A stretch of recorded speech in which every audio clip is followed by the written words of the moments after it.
Hola, hoy nos metemos en un tema que, bueno, la pandemia puso bajo una lupa, implacable diría yo, la educación en la era digital.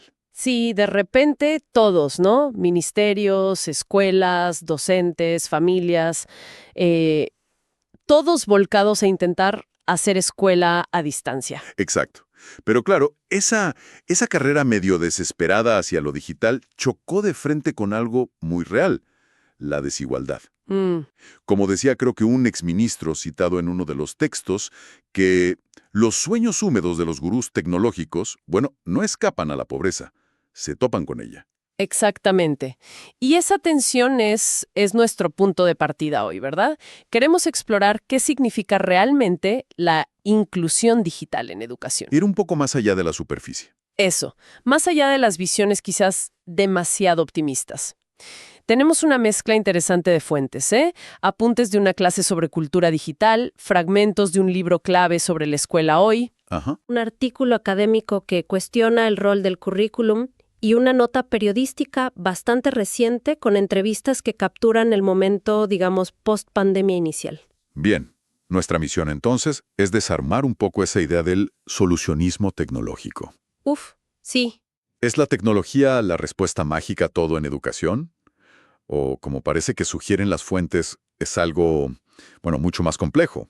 Muchísimo más, cargado de implicaciones políticas, económicas, culturales, que impactan directamente en cómo enseñamos, en cómo aprendemos. Vamos a meternos ahí entonces. Dale. Comencemos por ahí, por esa idea tan común, ¿no? La tecnología como la gran solución universal.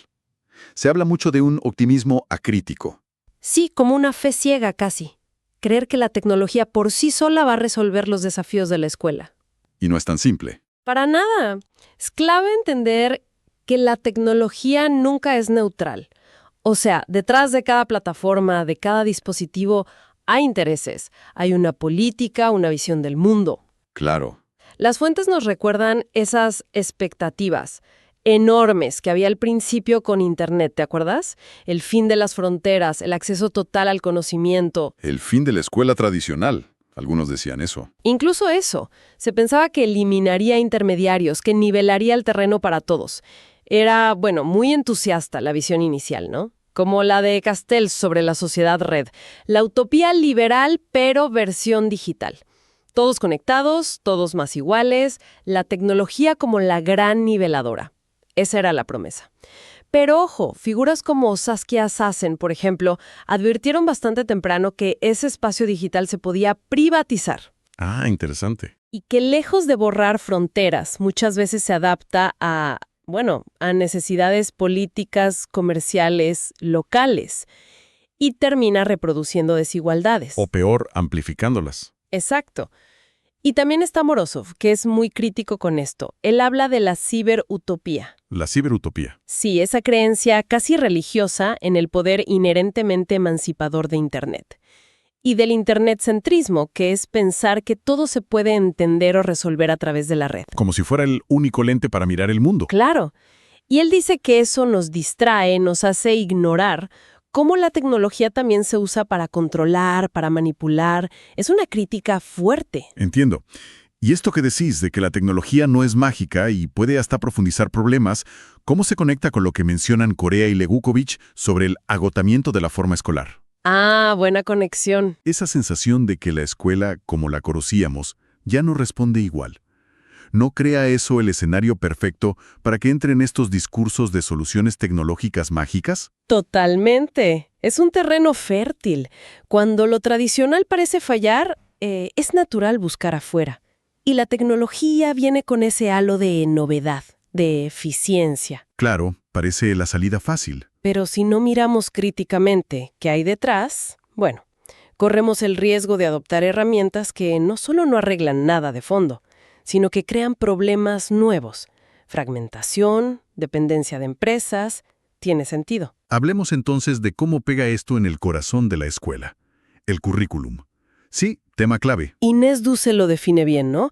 Como un documento público, una síntesis cultural, que dice qué se valora y quién define la autoridad cultural. Exacto, una negociación social sobre qué es importante saber. Pensemos en el currículum moderno o tradicional, ordenado secuencial, como un árbol del conocimiento, ¿no? Basado en la ciencia, buscando formar un sujeto crítico que observa con cierta distancia. Ajá, racionalidad, objetividad, esa era la meta.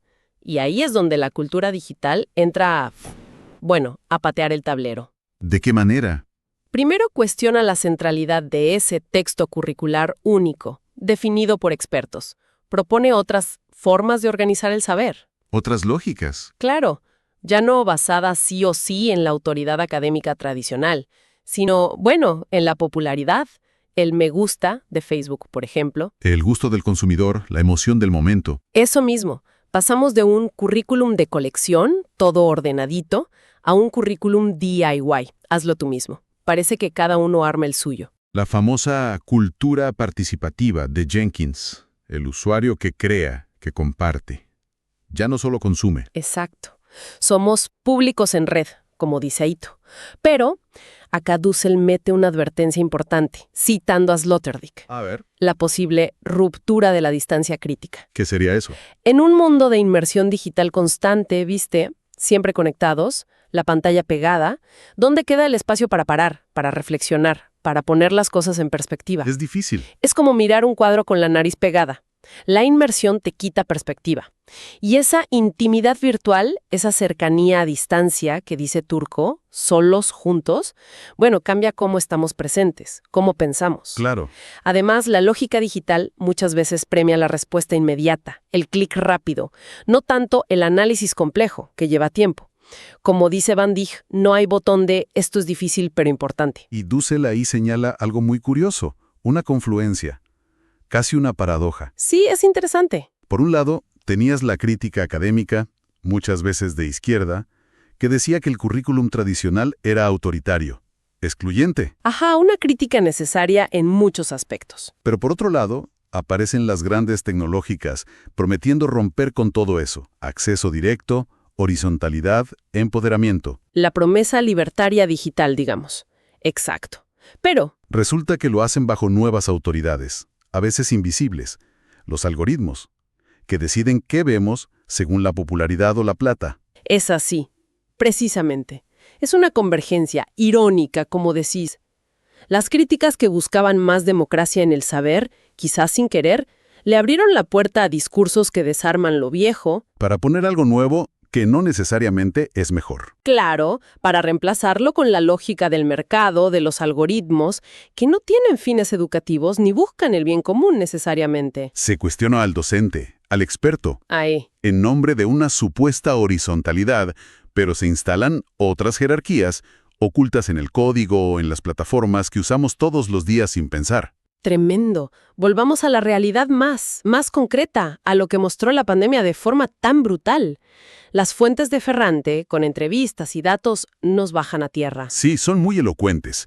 El primer obstáculo, obvio pero central, el acceso desigual, a dispositivos, a conectividad. El artículo menciona cómo la discontinuación de conectar igualdad en Argentina fue, una pésima decisión, una decisión que se sintió mucho, justo antes de la crisis sanitaria. Y los datos que cita Ferrante del ENACOM lo muestran clarito. ¿Qué dicen esos datos? Que sí, que celulares hay muchísimos, casi todos tienen uno. Pero internet fijo en casa, que es lo que necesitas para estudiar bien, para hacer tareas complejas. No solo para mandar un WhatsApp. Exacto. Bueno, esa conexión fija tiene una distribución territorial muy desigual.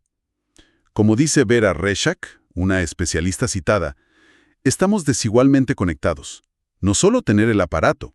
No, es tener buena conexión, un dispositivo adecuado, un lugar tranquilo para usarlo, son muchas cosas. Y ahí entra otra cuestión clave que mencionabas antes. No es solo tener acceso, sino qué se hace con esa tecnología. ¿Cómo se diferencia eso en la escuela? Mariana Mayo hace una distinción que me parece muy útil acá. Habla de integración genuina versus incorporación tecnosolucionista. A ver, ¿cuál es la diferencia? La integración genuina es cuando la tecnología de verdad transforma la experiencia educativa. Abre puertas a nuevas formas de aprender, de crear, de colaborar, cosas que antes no se podían hacer. Le suma valor pedagógico real. Es En cambio, la incorporación tecnosolucionista es cuando, bueno, la tecnología solo reemplaza lo anterior sin cambiar nada de fondo. Usar la compu como máquina de escribir o el proyector como pizarrón glorificado. Un cambio superficial. Exacto. No modifica la propuesta de enseñanza en lo profundo. Y para lograr esa integración genuina, Mayo insiste mucho en el rol docente, ¿no? Bajando un poco el mito de los nativos digitales. Totalmente. Ella dice que ese mito es peligroso, porque le quita responsabilidad al sistema y al docente, y se la pone toda al chico, como si supiera usarla para aprender solo por haber nacido ahora. Y no es así. No, tampoco es que los docentes estén todos afuera de la cultura digital. La clave, dice Mayo, es la construcción colectiva. Diseñar propuestas pedagógicas potentes donde la tecnología tenga sentido. Y eso es un laburo intencional. Claro, requiere planificación, formación. Colaboración entre docentes, directivos, estudiantes también. Las entrevistas que recoge Ferrante pintan eso muy bien. La directora Pace, de una secundaria en Hurlingham, contaba las dificultades, ¿no? Docentes a los que les costaba lo tecnológico. Sí, que tuvieron que armarles tutoriales paso a paso. Y del otro lado, la realidad de los chicos, sin compus en casa o usando el celu prestado de los padres a la noche. Terrible. Y la voz de los estudiantes también es fuerte. Lucero Diayakis, alumna de Flores, contaba la confusión inicial, ¿no? La falta de plataformas, todo por WhatsApp, por mail. Muy difícil seguir así. Y el problema de las videollamadas. No todos tenían buen celu, o memoria, o Wi-Fi estable para participar. Quedaban afuera. Incluso una profe como Samantha Moll, que ya usaba Classroom, reconoce los límites. Dice que falta preparación general en el sistema. Y sobre todo señala cómo las desigualdades se profundizan. Porque del otro lado de la pantalla no sabes qué pasa. Si no entrega un trabajo es porque no tiene internet, porque no tiene compu, porque vive hacinado, porque cuida hermanos. Son realidades muy duras que la tecnología sola no resuelve, para nada. Y Samantha Moll dice algo clave, que a veces olvidamos. El valor irreemplazable de la presencialidad. Ajá. ¿En qué sentido? No solo para aprender contenidos, para socializar, para construir vínculos, para aprender a estar con otros, para que la escuela sea una pausa de los problemas de afuera. Ese aspecto humano, social. Que se pierde mucho en la virtualidad. Pausa. Es fuerte, ¿no? La escuela como algo más que pasar información. Frente a todo esto que describimos, promesas tecnológicas, desigualdades, desafíos pedagógicos, ¿cuál es el papel de la escuela hoy? Más allá de dar acceso o enseñar a usar programas. Bueno, las fuentes coinciden bastante en apuntar hacia algo urgente. Formar una ciudadanía digital crítica. ¿Qué implica eso exactamente? ¿No es solo saber usar Word o buscar en Google, imagino? No para nada. Es mucho más profundo. Implica aprender a evaluar la información online. Esto es verdad. Es una fake news. ¿Qué sesgos tiene? Claro, alfabetización mediática e informacional, exacto. Y entender un poco cómo funcionan los algoritmos que nos muestran o nos esconden cosas. Reflexionar sobre la ética de participar online. El discurso de odio, la polarización, la privacidad, la vigilancia. Temas enormes. Enormes. Y la escuela podría ser uno de los pocos espacios que quedan para discutir lo público, para practicar el desacuerdo constructivo. No solo hablar con los que piensan igual, ¿viste? Y ahí es donde Dussel defiende la importancia del currículum, justamente para eso. Sí, recupera una idea de Vergala, el cineasta y pedagogo, que me encanta. El rol del educador como alguien que designa. ¿Qué significa designar en este contexto? En medio de ese océano de información digital, abrumador, la tarea del docente es poder señalarle al estudiante, mira esto es para vos. Como un guía. Exacto. No como imposición, sino como invitación. Ofreciendo un marco para interpretar, para conectar eso con su mundo, con preguntas que quizás ni sabía que tenía. Mantener viva la conversación sobre lo común, sobre la complejidad, contra la velocidad y la emoción fácil. Y Leukovich, en esta era de fluidez, de tanta información que a veces satura, La pedagogía del aburrido, decían. claro, donde ya nada te sorprende. Bueno, ahí la escuela puede ofrecer algo distinto. Ya no tanto transmitir información, que está por todos lados, aunque desordenada y desigual, sino ayudar a construir subjetividades. Formar personas capaces de de navegar esa fluidez sin ahogarse, de pensar críticamente, de encontrar sentido más allá del consumo rápido, de comunicarse de formas más profundas que un like. Bien, creo que el recorrido nos deja un mensaje bastante claro, ¿no? Integrar lo digital en educación es muchísimo más que repartir computadoras o usar plataformas. Muchísimo más. Nos obliga a repensar en serio qué conocimiento valoramos, cómo se construye la autoridad cultural hoy, cómo lidiamos con la desigualdad que la tecnología no soluciona mágicamente. Y que a veces se agrava. Y en el fondo nos fuerza a preguntarnos de nuevo, ¿para qué está la escuela hoy? ¿Cuál es su propósito en este mundo hiperconectado y complejo? Totalmente de acuerdo. Y quizás, para cerrar nuestra exploración de hoy, podríamos dejar una pregunta ahí, picando, ¿no? Algo que surge de cruzar estas miradas. A ver, En un mundo cada vez más diseñado para fragmentar nuestra atención, para darnos gratificación instantánea, para cortar distancias de formas a veces problemáticas, ¿no será que el mayor desafío educativo hoy no es tanto enseñar a usar más tecnología? sino más bien cultivar y fortalecer capacidades profundamente humanas, la atención sostenida, la distancia crítica para pensar con claridad, la habilidad para conectar de verdad con otros y con el saber. Interesante. O sea, ¿cómo puede la educación ayudarnos a desarrollar no solo habilidades digitales, sino una especie de sabiduría digital? Una sabiduría para navegar este presente tan complejo sin perdernos en el camino.